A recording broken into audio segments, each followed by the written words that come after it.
corporate cyber battle for revenge pitting internet spam blocker Spamhaus against content hosting site Cyberbunker has resulted in what media tech experts like TJ Walker are calling the largest reported cyber attack in history, affecting hundreds of millions of internet users around the globe. This was a massive worldwide digital tit for tat.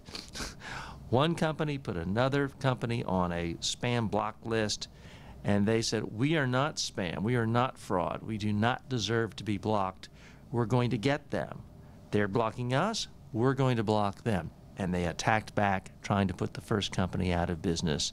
And there's a lot of cyber bloodshed around the globe from people who got caught in the crossfire.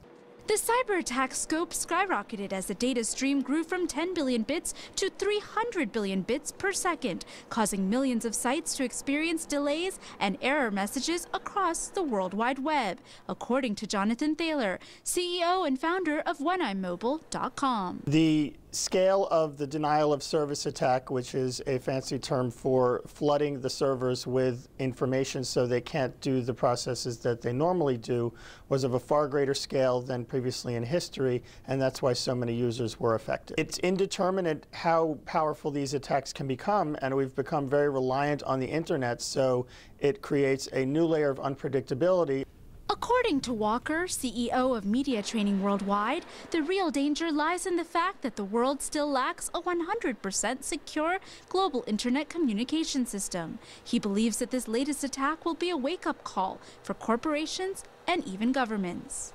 This was a specific, planned cyber attack, and it makes a lot of people, a lot of major corporations realize they do not have a true emergency preparedness plan. What happens if the whole internet goes down?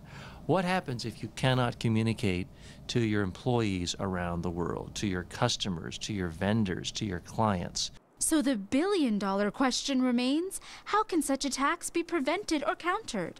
According to Thaler, the solution may lie in more limitations for internet users. There is something called open DNS, which means that any server on the internet currently is allowed to look up any information on any other server. This historically has been essential to the ease of use and the freedom of movement across the internet. But the attacks like Cyberbunker did exploit that ability, and in order to prevent it in the future, these open DNS servers need to be closed, which would prevent these attacks, but it may have adverse effects on the ease of use that we're used to on looking things up and using the internet in the future. Now the corporate cyber battle, which launched the largest ever cyber attack in internet history, is unprecedented not only in its size and scope, but also due to a shocking fact. It was carried out not by a network of supercomputers, but by a lone laptop. For KSA2, I'm Shruti Mathur, reporting from New York City.